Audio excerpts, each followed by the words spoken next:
Christian content is one of the enemy's greatest weapon in this generation. And I've sat down and started thinking, and there's so many dangers in using or misusing Christian content.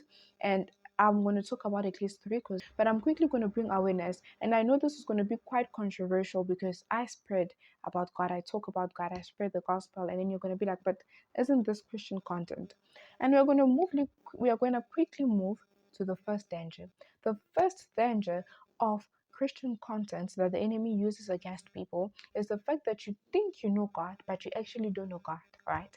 I'm going to elaborate on that. As a Christian, you spend your days, your time, when you're walking, you're working, then you put on a podcast talking about God. So now you start to learn more about God, the miracles He does, and you think you know Him. Whereas you just know about Him and you don't know Him, right? In order to know God, you have to spend time with Him. You have to spend hours with Him. You have to spend time fasting, praying, praising and worshiping Him. Then He's going to reveal a certain version of Himself, right?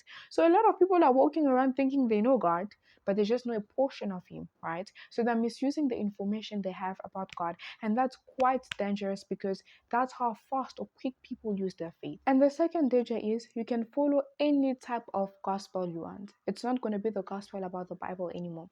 And the main reason I'm saying that, not a while ago, I saw a guy being bullied on TikTok and he has quite a lot of followers, right? He has the page and everything. And he spoke about God. So I'm like, okay, I'm not going to follow because when you follow, they don't really give you videos of the person anymore. But then with time, the guy started talking about things like, okay, I'm sleeping with this person. If you don't sleep as a person, this just telling you guys that, okay, I'm not doing what the Bible tells me to do, but at a certain time, he's speaking about the Bible, right? And so the people who sin or the people who smoke, the people who sleep around are going to find his page. And what are they going to say? Okay, this guy does this as a Christian and he speaks so well about God. So I can just start sinning as well. God is going to accept me, especially the newborn Christian. They're going to follow as well. So if you do not spend time with God, if you do not have the time to dissect the Bible by yourself, to open it, to read it, to eat it, to meditate it, you're going to follow any type of doctrine. And at the end of the day, that way you go to God and you're like, but I served you, I did 5, 6, 7. And what will He say? I do not know you because you followed what you thought was me. You follow the podcast, you follow the influencers. The third danger is, this is so important. I think we even just need a specific video for this, right? I'm going to try and make it next week if I do get the time.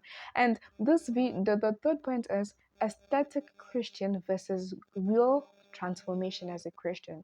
We all know when you are called to God, when He calls you to achieve a certain purpose, He transforms you. He gives you a new purpose, a new armor of God. You're walking according to God. You're really transformed.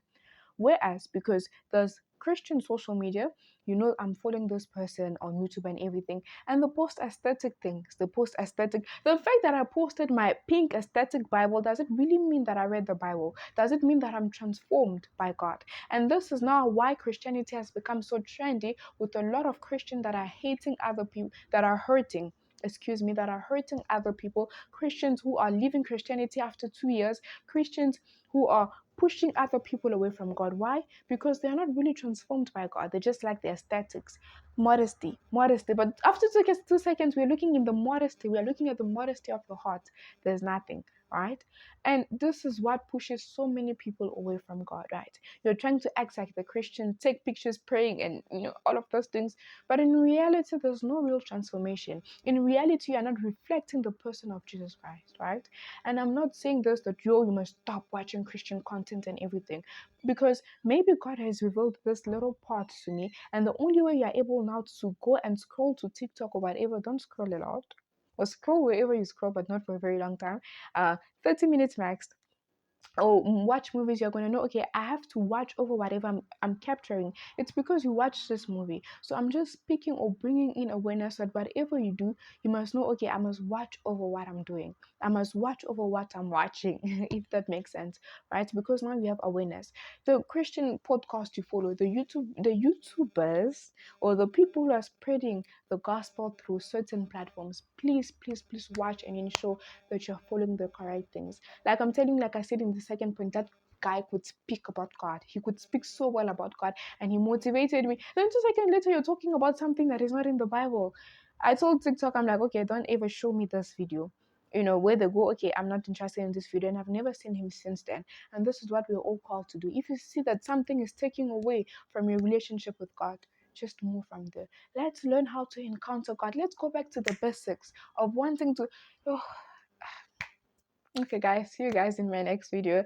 And I'm going to try and make a second part of this. If you think that you liked this video and you want a second part, just comment it in the comment section. Have a wonderful evening.